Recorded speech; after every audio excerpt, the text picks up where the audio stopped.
Welcome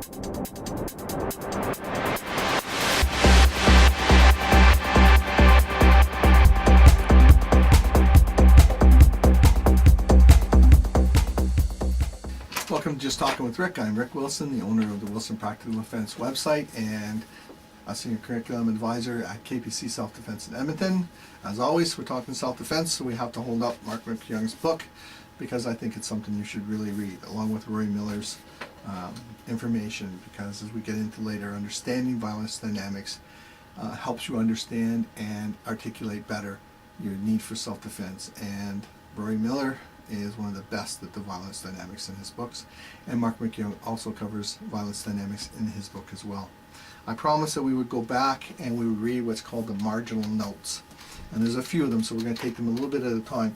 And with the marginal notes, it's very clear. The marginal notes are saying, in determining whether the act committed is reasonable in the circumstances, so now this helps us a little bit in that gray, foggy area of reasonableness, the court should consider the relevant circumstances of the person, the other parties, and the act, including but not limited to, the following factors.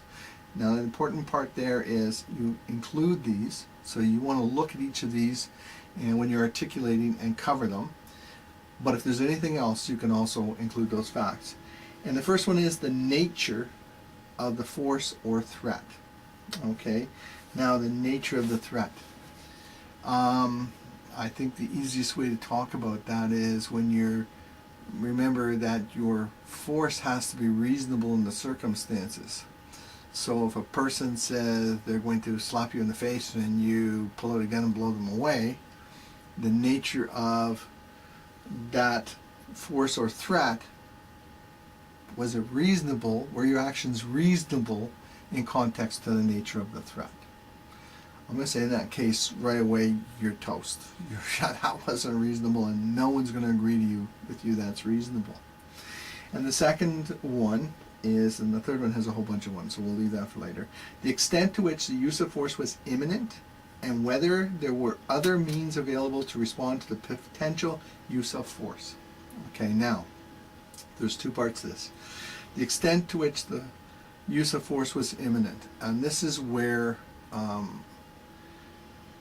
the more time you have, it's very simple, the more time you have for other actions. If someone says they're going to come over to your house and kill you, so you go over to their house and shoot them,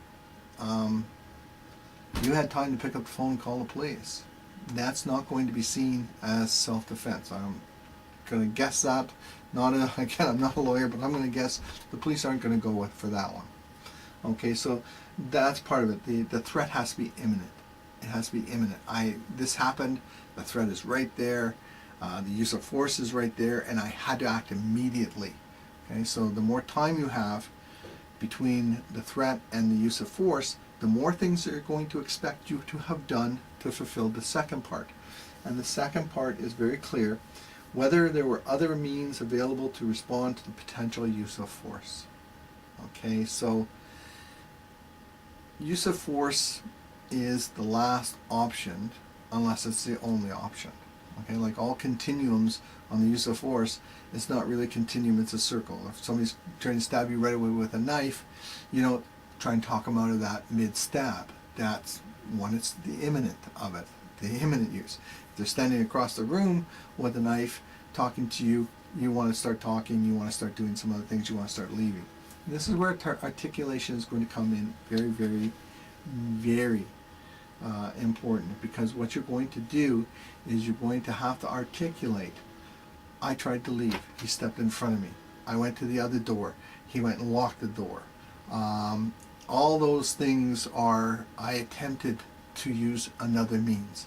So when there's time, you attempt to use other means other than force, and you articulate that you've attempted to do these other things. And then you'll have fulfilled. So when they say, well, why didn't you leave? I attempted to leave, and stood in front of the door and told me there's no way I'm getting out of there. Oh, okay, well, I guess you couldn't leave. It's reasonable that if he's standing in the doorway saying you're not leaving, that I couldn't get out the door. Okay? Those are things that are very, there was a case in the States where a woman's ex-husband, who had a restraining order, that nice piece of paper that doesn't, it's good to show in court that they violated it, but it doesn't stop them busting down the door and coming in. She went down to the basement and she barricaded herself, and she had a gun. He had a gun. He comes to the door. She shoots him. The courts said she didn't, in this state there was a duty to retreat, and we'll talk about that later. She didn't retreat. She barricaded herself in, and therefore they found her guilty. Now, somewhere along the line the articulation failed, because this woman, I forget the ages of the children, but they were like 2 and 3. Okay, now I don't know how many of you had little kids, but are you going to, with one little kid in one hand, one little kid in the other hand, outrun an adult? Is that reasonable? You could say, but if you don't say, listen, I looked and I thought, can I get across there? There's no way with the 2 little kids that I could possibly outrun them. I guarantee every mother on the jury is going to agree with you, because they've walked little kids. But those are the things that have to be articulated, because if you haven't articulated the options that you looked at and could not take, or the options you tried and failed, then you're going to fail that part. You're going to bring in question as to whether this is self-defense. You didn't take any other actions.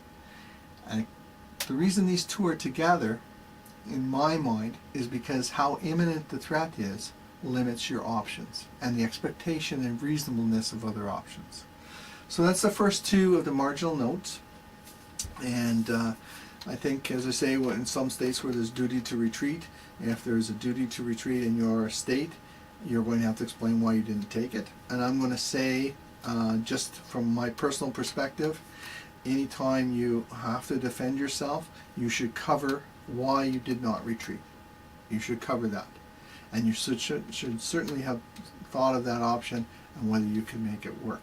Because I think the option, if you explained how you tried to retreat and it weren't allowed, or why you couldn't retreat, that's going to go a long way into saying that you really didn't want to use force, but you had to. Okay, I'm Rick Wilson, and I hope you have a great day, and I hope you're enjoying these clips. Thank you very much.